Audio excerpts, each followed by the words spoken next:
Today I'm making a video on installing some crossbars on my wife's 2020 Subaru Crosstrek. There's the Crosstrek. It's got the rails front to back, but nothing across it. And I ordered a roof rack, a metal one, for putting luggage on or a cooler. And it was supposed to be delivered by UPS today, but they didn't want to drive down the road because of the road closed to construction sign. So maybe I'll get it tomorrow or the next day. Now, when you open the box, that little box on top there, these are inside there. I opened the end and pulled them out, and I couldn't find the instructions where they're taped to the inside. So you've got to cut the box completely open, and there's tape where the instructions are. So don't do like me and panic and think you don't have instructions or tools.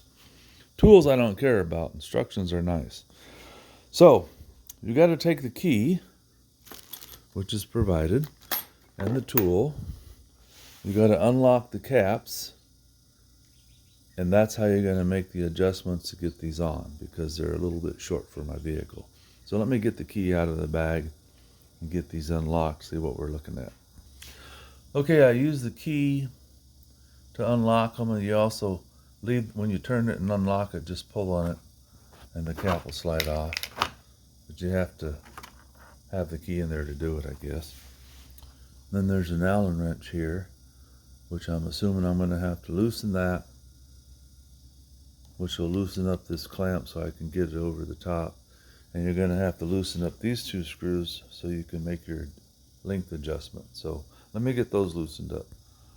So I loosened the 6 screws, and the top one you just have to keep loosening it till this will slide down over the rack. And then you can tighten it back up. As you loosen it, just push the bolt down and it gives you more slack. Now I just have to pull it to the other side and get the length I need. And I hope they're long enough, but that doesn't look like it's gonna be. Oh, there it goes a little further. Okay. I'll get the tool and loosen this some more so this will go down on this rack. I wish they would have sent or delivered the rack I'm going to put on top so I can see exactly the spacing I need, but at least I can get the crossbars on for now. I can always change those later.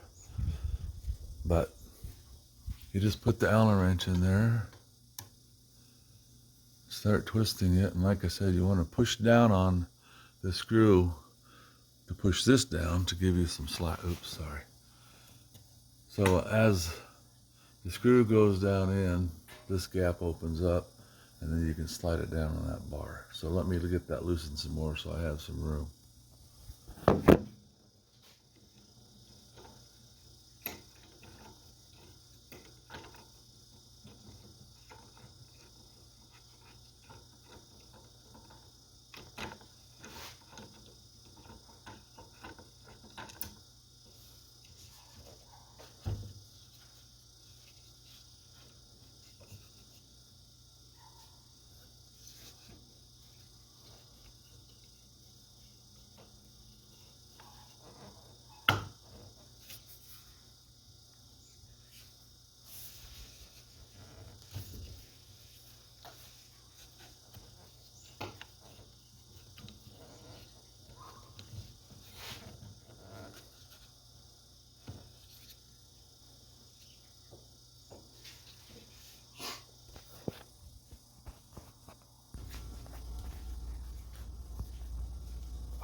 So I thought I paused my video, but it didn't pause, so it was recording blackness. So I got the one side on, and you can see how it's got like a rubber seal here. It's nice and tight. I screwed this down, and then I'm working on the other side now. And I found it's easier if you turn the wrench sideways. It's just easier to twirl it around and get it tight. And this bottom arm, as you tighten this up, pulls it down into position. Hopefully It does what it's supposed to do. Nothing breaks. You just keep tightening it down till you get rid of this gap here. Get it nice and tight. You don't want that baby falling off of there, that's for sure. I sure hope these are well made. It'd be a shame to have this thing come off the roof. So let me finish tightening that up and I'll show it to you. Well, I got it snugged down nicely. You want to make sure on these bottom Allen wrenches you loosen them enough so you got the give you need. I had to loosen the inside one a little bit more to get a little more slack. Then you put the cover back on and come on, lock it in place. Take off the protective glue. There, you got a nice roof rack installed. I can see by this angle here, it looks like I probably should have loosened it a little bit more, give it a little more leadway, but I think that's going to work. Just do the same for both of them. And wiggling on it, it seems really nice and solid. It's not going to go anywhere. I think these things, unless, you know, somebody could snap it off there, but it just keeps somebody from stealing them. Makes it a little harder for them to get them off. I'm going to go ahead and do the other one. We'll see what it looks like. Okay, well, I got them installed. At least they're temporary for now until I get the rack that goes on top of it. The hardest part of this job is tightening these bottom screws back up after you get it in place. You have to have them loose enough so these will move to give you the width you need. But don't do like me and try to tighten them backwards and then the screw falls out and it's hard to find where it goes. So I took the whole thing back off, got the screw started in it, then got it back on. I was going to use my chemo because it's a small and 90 degrees, but by the time I got the socket on there and the bit that I needed, it wouldn't fit in this gap here, so I couldn't use it. So you have to put it on there by hand with that tool that they give you. It's not that bad, but it's a little time consuming. So that looks good.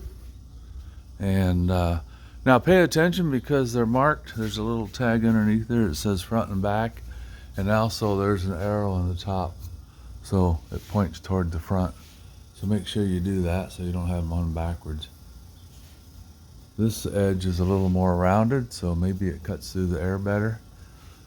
Or maybe they just sit on there better, I don't know, but it's not bad. You can do it in 30 minutes or less. Now that you watch this video less, probably, because you don't have to figure out everything like I did. As long as nobody has a similar key to pop those off there and steal them, you're good to go. I don't think anybody would, but you never know. People will steal anything nowadays. I was waiting for a part for my wash machine. Said it had been shipped. And then today I get an email that says it's back ordered, so I just canceled it. I was going to get that project done today. Thanks for watching, guys. If you want, subscribe. That helps me out. Feel free to make any comments. If you see ways to do it better or think something I did wrong, feel free to comment. Otherwise, I hope this helps somebody out if they're putting one of these on their vehicle, whatever it might be. Thanks again.